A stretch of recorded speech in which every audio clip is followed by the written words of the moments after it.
Hello and welcome to another episode of the Bonsai Stuff podcast. I'm Scott Martin from Bonsai Matsu. And I want to continue the thread of the last few podcasts talking about deciduous development. So let's call this one part 3.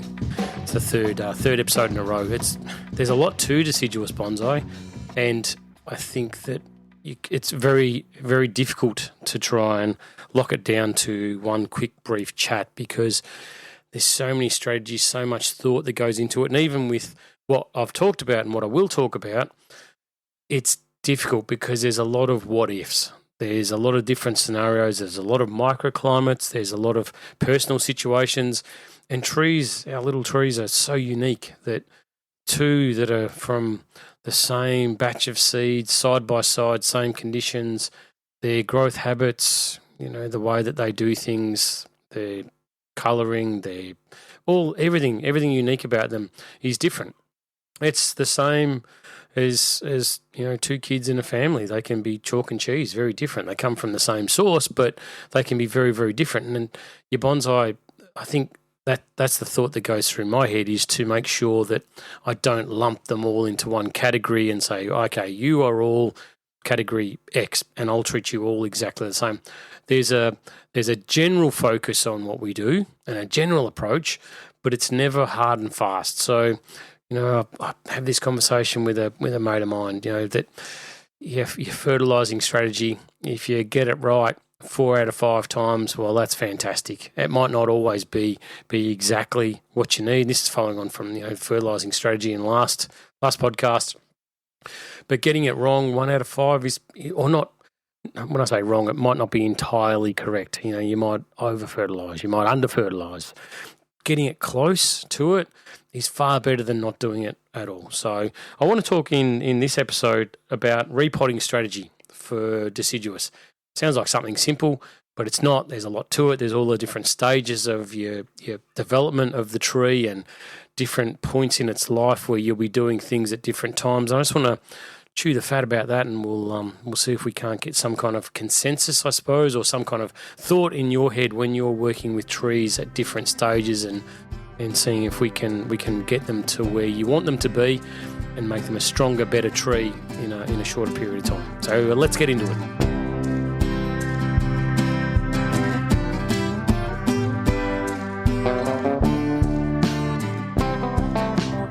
So I want to start with, a lot of talk comes to ground growing or field growing, putting a tree at any stage into the ground. Is that a benefit? A lot of nurseries do it. A lot of people do it. I've done it, and you've probably done it listening to this as well. And there is an upside to it. You get that rapid growth, that rampant rapid growth, but it's almost uncontrolled. You come in at different points, and you'll chop back the trunk. You'll start it again. There's roots go like crazy. There's, talk about putting them onto a hard surface like a tile or something like that and flattening out the nabari. Yep, sure, that works. But the roots grow like crazy, and you end up with these big, thick, ugly, chunky things. So while rapid growth sounds fantastic, because we're all sort of in a rush, right? We're all trying to get there before it's too late. So putting something in the ground now, give it 2, 3, 4, 5, 10 years, whatever you want to do about how you're going to manage it. It gets you on the path of where you'd like to be quickly. But with rapid growth on deciduous, understanding that they're wood, right? Take the stuff in the core, the heartwood, that will not last forever. I don't know of any. There must be some, but off the top of my head, I can't think of any species of deciduous where that wood will last a very long period of time. And I'm talking 15, 20 years. Most of it, in the broad category, that wood will last 2, 3, 4 years when exposed to the elements. And depending on the exposure rate and all that stuff, there's a big asterisk on this one as to how long it's going to last. So don't quote me on it, but it's a short period relative to other species out there like junipers. So when you get rapid growth in a deciduous, let's say it goes from a trunk of 2 centimetres to a trunk of 15 centimetres in a 12-month period, that rapid growth is very porous, which means it's very soft, which means the particles are nice and far apart, which means that when water gets in there and rot starts, then it can accelerate and take over very quickly. You see it a lot with, if you're collecting firewood, or you see, look at photos of old trees that have fallen that get cut for whatever reason, and the central core of that tree rots out. Often that's from that rapid growth that happens when the trees are really young and they sort of push and jump like crazy, and then they start to slow down. The trunk develops a lot slower as the trees get older. Those growth rings get a lot closer together, and the closer those growth rings are together, the more dense the particles are, which means it's less likely to rot in that structure. So while you get this rapid development, you're also getting the integrity of the structure is not as good as a tree that had been grown slowly over a period of time. But it's still something that's done. It's done at nurseries, so when you buy trees, you'll often find that they're grown through that method anyway. But you end up with large scars as well, because that thickening comes from extension, right? So when something gets longer, whatever's holding and supporting it has to get thicker to support that weight, that physical size of the branch. So to get thick trunks, often branches are let grow like crazy. So you end up with massive scars.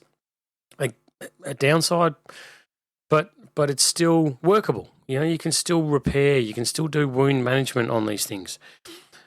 When you are ground growing, you're only really developing the trunk. That's your only focus. You're not pinching, you're not pruning, you're not ramifying, you're not cutting. It's just like, you let it zip off for a year, and then end of that year you look at it and go, is the trunk doing well? Do I need to reduce the height, start building tapering, come out with a chainsaw, cut it down a bit, whatever. But what I want to talk about is the frequency or the intent of the root work when it comes to these field-grown trees. When the tree comes out of the ground and you've had this rapid root growth, rapid trunk growth, you've let it grow, you've let it grow, let it cut, then you come back and you start working on those roots. The root system can be completely shot because it'll be big, thick, coarse roots. There'll be nothing fine and fibrous in close to the tree, so you'll have all this root system that's going to have to get cut off and removed when you take it out of the ground, which is fine because that's often the way it works. They come out of the ground as a stump, but there's a lot of work to do there as well. And what you should be doing, and I say this because I haven't done it always either, and we'll all be guilty of anything that grows in the ground not doing it, but there should be a period when you lift these trees out of the ground, check the root system, look at knocking that back, cut it back to something that's a lot more pleasing. If the trunk hasn't achieved what you want, put it back into the ground. Let it grow again and keep that going. But root work on field-grown trees is just as important as root work on the trees that you've got growing in bonsai pots that are at the ramification stage. You've still got to have it as a consideration. So you need to know the frequency of root growth versus the benefit of rapid growth. The more you take it out, cut that root system off, obviously the tree is going to take time to get back to the strength that it was at, but there's a benefit in doing it for later on. If you let's say if you just put it in there without working the roots and it's 5 years has gone past and you've got a beautiful trunk, you take it out, it's like, well, now I've got a zero root system. Like the root system is back to square one on this thing, and it's going to be a long time before it gets anywhere. Whereas if you'd lifted it at, say, the 3-year mark, cut the roots off, had to put it back in the ground, and then it has to stay in the ground for, say, 7 years, by the time it comes out of the ground at 7 years, you've got the trunk that you wanted, but you've also got a far stronger, better root system at 7 years. Whereas the tree that was in the ground for 5 years, it might be 8, 9, 10 years or so before the root system is strong enough to handle that tree. So by doing things and going a little bit slower, you get the end result a little bit quicker.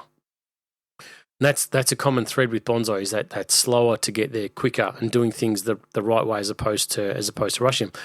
But the next part of the development of a trunk or tree is to go into a grow pot. So you've had this field growing, and what my strategy is when I take them out of the ground, at one point, I'll say the trunks at a point where I'm happy with it. It's maybe not finished. It's not finalised. It might be at the 75% mark where I go, that's pretty good, but now I want to start working on this root system. What I'll do is when I take it out of the ground, I get increased control over the medium selection. And that medium that I use for the repotting, the root system, can dictate how that tree's root system will grow. And I have control of that. When it's in the ground, you might sprinkle, a couple of bags of whatever around the tree, but that root system pretty soon exceeds beyond that. And there might be clay, there could be whatever, the roots could have all the nutrients they need on one side of the tree, so all the roots on that side of the tree get really strong, and the other side they don't. So you don't get that even, gentle balance. So I'll get my trunk to a point of 75% as a figure. Then I'll lift it out of the ground, I'll put it into a grow pot. And the grow pots are, big polystyrene boxes or large containers, whatever it is, good drainage, but there's plenty of room for root growth. So it's not as much root growth as what would be in the ground, but it's a hell of a lot more than what's going to be available in, say, a bonsai pot in later life for this tree.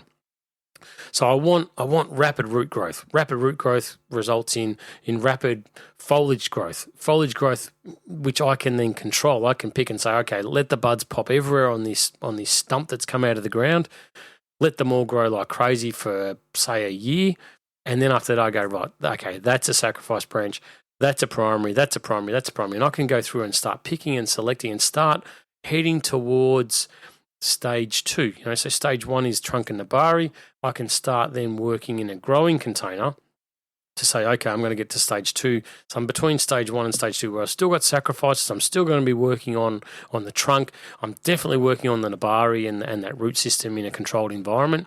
But I'm starting to then get selective about which primary branches I'm going to have. They're going to be nowhere near the thickness that I need or that I want, but at least I can start saying that's in the right spot. Let's get that one and start pushing it out.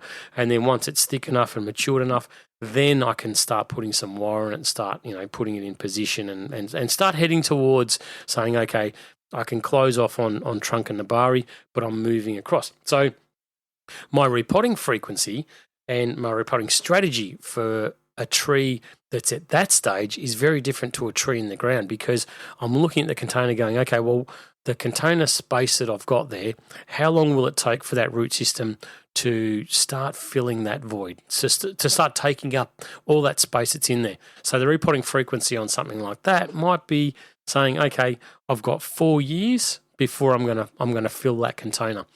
But you've got to watch the triggers. The trigger for me with the frequency on that is when I see that growth start to slow down a little bit, because I'm still at a point where I want rapid growth. I want extension. I want thickening. I want healing to start happening on the big cuts that I've made.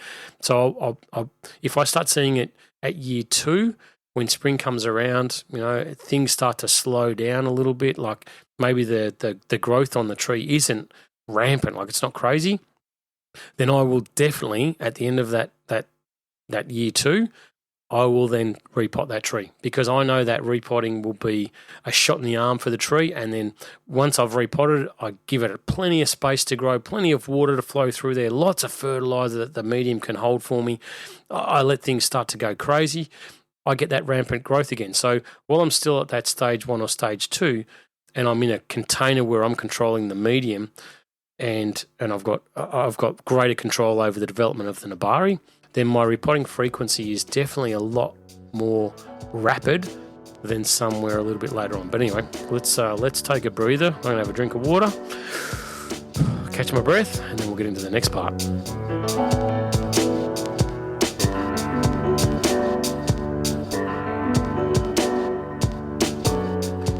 Rapid growth on bonsai, always to the newer bonsai enthusiast, sounds fantastic. It's like, if I get really fast growth, I'll get rapid development and I'll get to where I want to get to quicker. It sounds like a win-win. It's like fertilizing strategy that I talked about in the previous episode of the podcast. In season 7, episode 36 was the previous one. When I talked about that, you think, okay, well, the more I feed it, the more growth I'm going to get, the quicker it develops, the quicker I get to where I want to get to. It's sounds logical, but it's not. It's sometimes you need to control things and slow things down a little bit. So when you've got a tree that's come out of the ground, which they don't always have to go into the ground. You could always start into a grow container, but in this scenario, so field growing into a grow container, a large grow container. Then, once you sort of tick off and you say, all right, so the bar is where I want it to be. Trunk is pretty much where I'm happy with it, So I'm doing a bit of scar maintenance. I'm working on that side of things, but my primary branches are all in place now. They're wide, they're looking good. So I'm starting to slide across into stage 3, which is that secondary branching stage of development.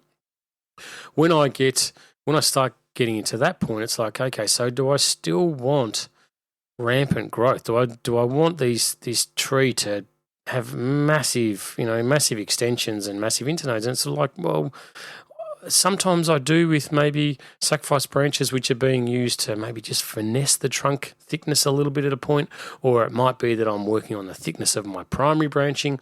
So then to a point, I do want some kind of extension, but it's got to be based on what I want and what my plan is. So when you start sliding across from stage 2 to 3, start from primary into that secondary, you're still doing a bit of both, but you're going to start the process of saying, okay, well, now I need to start pruning things a lot more. I need to keep an eye on this.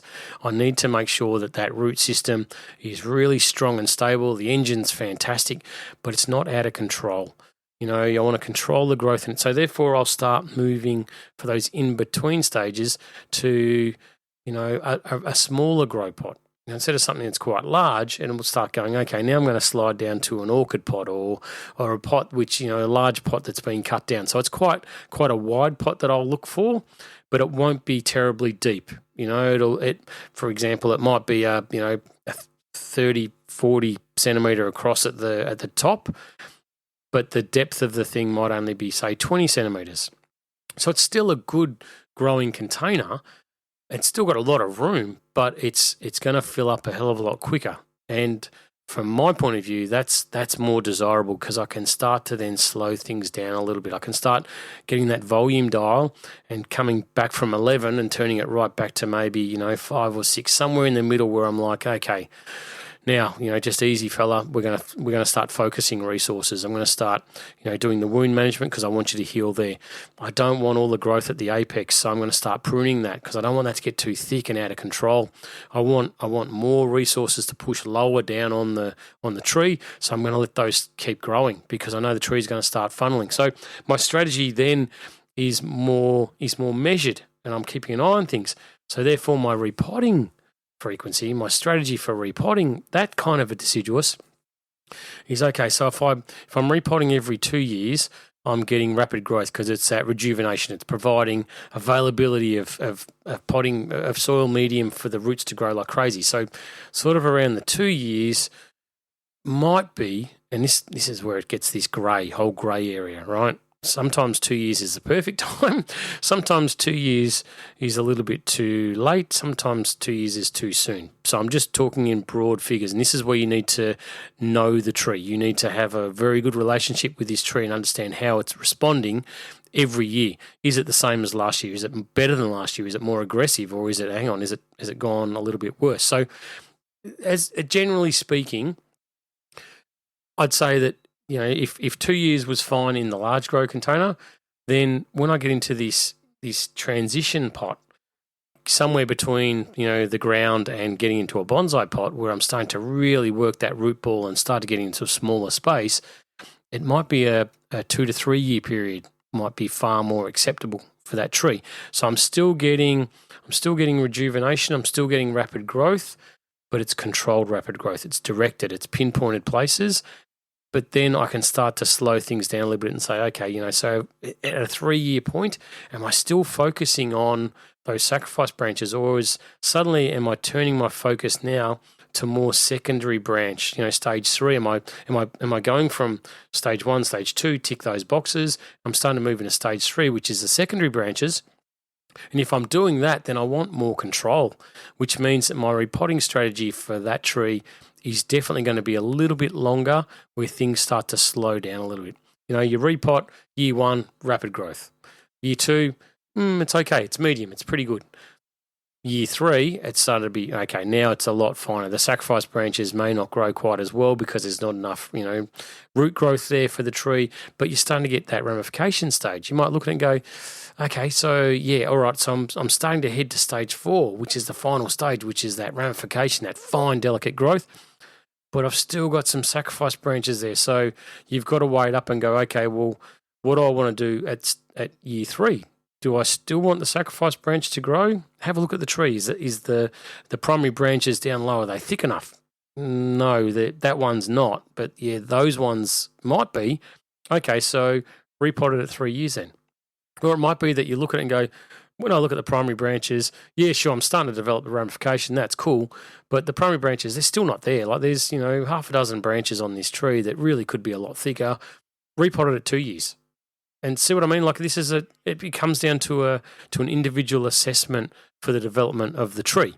And with the deciduous repotting frequency or the repotting strategy, that comes into it a hell of a lot. But as a general broad brush, as I'm moving towards stage 3, secondary branches, my repotting frequency starts to get less frequent and starts to extend out a little bit longer. So then, when do we move to a bonsai container? This is something that is so frequently asked. I've covered it before on the podcast, but when we're talking about deciduous development and repotting frequency specifically for deciduous, I like to get my deciduous into a pot when I want complete control over the root system, and I want to start getting things down. So there's no way I would take it out of the ground and put it straight into a bonsai pot. It's got to go into a growing container. You've got to start getting that root system built up.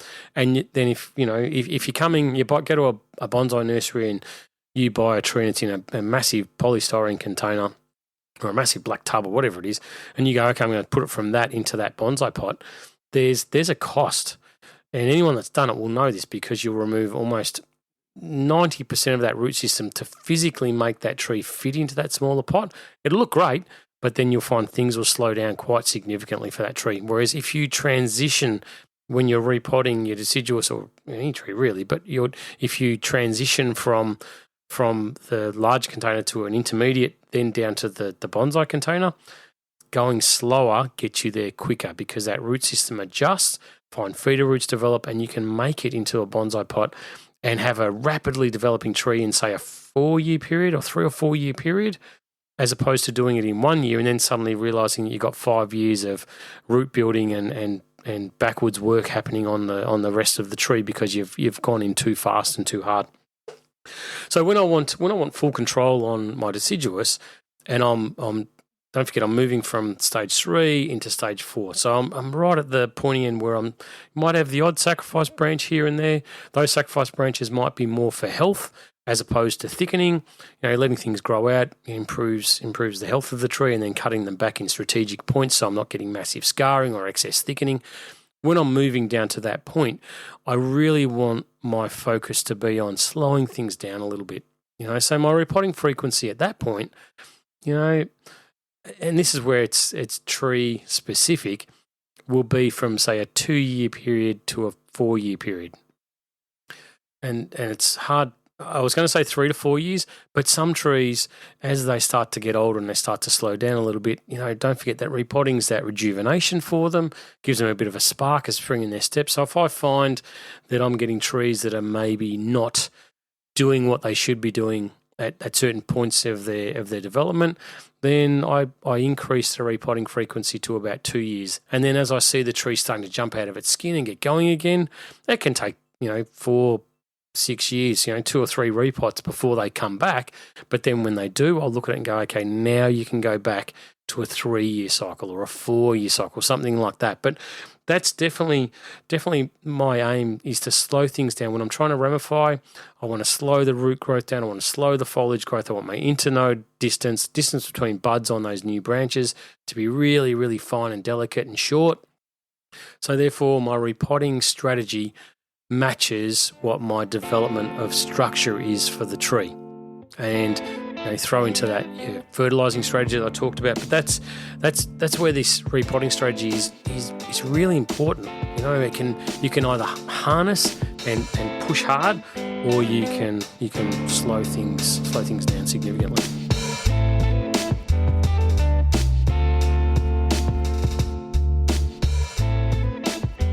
Hope you enjoyed part 3 of the Deciduous Development Strategy program for the Bonsai Stuff podcast. Next episode, I'm going to start talking about styling strategy, and the different techniques we can use, wiring and clip and grow and all that sort of stuff, and what my focus is when it comes to the shaping, the styling and design of deciduous. But for now, just hopefully that repotting strategy can help you develop a plan. And this is where, planning, that P word again from me, it seems to be every episode, but it's so important to have some kind of strategy. Don't just get into things and say, yep, no worries, it'll happen by itself, because it doesn't. It definitely doesn't. And it's up to you to work out what's best for your tree. So you've got to come in to agreement with each other, have a contract, and say, all right, what are we going to do now? Are we going to wait another year?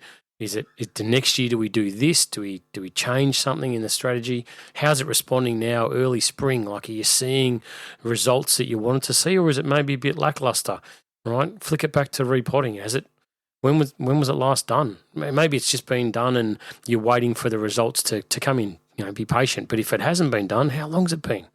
What medium are you using? Is there a better way of doing things? What's your fertilizing strategy? There's a lot to deciduous development, but I think it's really important, and I enjoy talking about deciduous because for their development and the length of time and the strategy that goes into it, they're the pinnacle for me. Like, they're the hardest to get right because they're so visible. Natives. There's one deciduous native that we've got that's not common, but a lot of natives you don't see the pure structure. Conifers, you don't see the pure structure, but deciduous, and that's the best part about them, is seeing them in the winter silhouette, and that's what we've got to work hard for, because it's it's there, it's exposed, and we need to get that right. So that's what this is all about.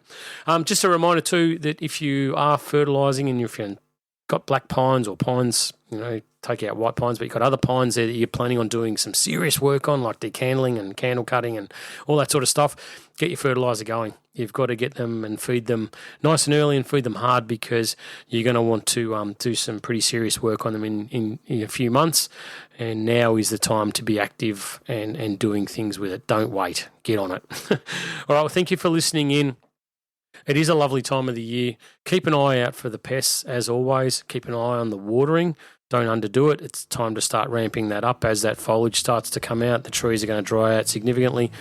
Change of season for me in Melbourne is windy, which means things dry out more, which means I'm on guard a lot more, checking my trees and making sure that they're getting the water they need. Give them a cuddle for me. See you next week. And as always, happy bonsai.